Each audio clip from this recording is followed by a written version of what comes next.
Bonjour à tous les visiteurs du salon de Tournai.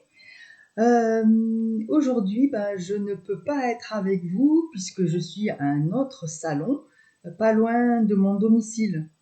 Alors comme je ne peux pas me dédoubler, nous avons décidé de faire ce petit tournage. Je vais vous présenter mon livre. Il s'agit de ce polar, Le chant des sirènes. Alors c'est un polar qui se passe en Méditerranée.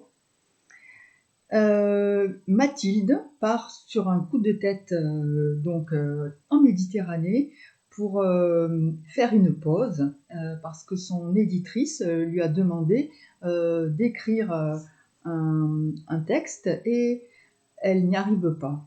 Alors évidemment, on se demande pourquoi elle n'y arrive pas. Il y a peut-être quelque chose qui s'est passé. Et contrairement à ce qu'elle avait prévu, il va y avoir beaucoup d'événements qui vont arriver. Notamment, elle va retrouver Antoine, son ami d'enfance, et elle va être donc le témoin de la mort d'une personne qu'elle va découvrir sur la plage. Et l'enquête va être vraiment atypique. Alors c'est une histoire qui parle aussi du genre.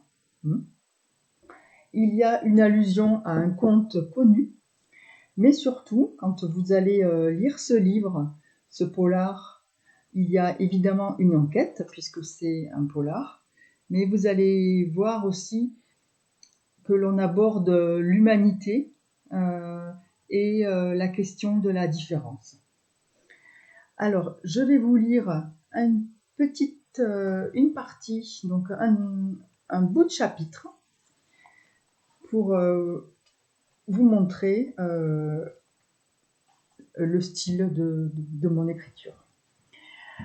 Nous sommes chapitre 11. Mathilde est partie faire une promenade à vélo avec Antoine.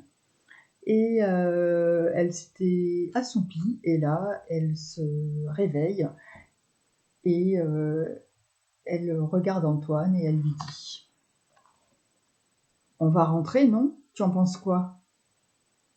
Antoine répond « Oui, il fait chaud, je suis pressé de boire une bière bien fraîche et de me baigner à la piscine.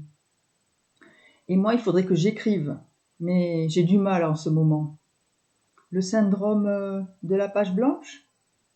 Je ne sais pas exactement. J'ai déjà vécu le syndrome de la page blanche, mais là, c'est différent. C'est différent comment ? Mathilde réfléchissait, mais montrait des difficultés à décrire ses sensations. Je crois que c'est pire que la page blanche. Qu'est-ce qu'il y a de pire que la page blanche pour un écrivain ? La page noire, je pense. Antoine regardait Mathilde en fronçant les sourcils et attendait la suite. Il ne comprenait pas ce qu'elle essayait d'insinuer. Au bout d'un certain temps, elle reprit. La page noire, c'est comme si j'avais trop de choses à sortir. Ça se bouscule au portillon, comme le premier jour des soldes dans un grand magasin. Du coup, tout coince. Mon cerveau est trop encombré et ça me pèse. Tu as trop de choses à dire, mais à quel sujet ? Mon éditeur m'a commandé un polar qui évoquerait de façon sous-jacente, mais présente, les relations mère-fille. Je n'y arrive pas. Ma mère hante mon sommeil. Je fais des cauchemars affreux, et cela ne s'est pas arrangé depuis que j'ai découvert le corps d'un ami. Il faut que je fasse le tri dans mes idées et mes sentiments. C'est difficile. Tu vas y arriver, j'en suis sûre. Voilà pour cet extrait. N'oubliez pas de demander le marque-page. Alors, je ne serai pas là pour dédicacer l'ouvrage, mais vous allez pouvoir rencontrer mes collègues auteurs de la même maison d'édition Dolce, ainsi que l'éditrice, qui se fera un plaisir de vous en dire plus. Je vous dis peut-être à une autre fois, et je vous souhaite un bon week-end et une bonne visite à ce salon. Au revoir, à bientôt.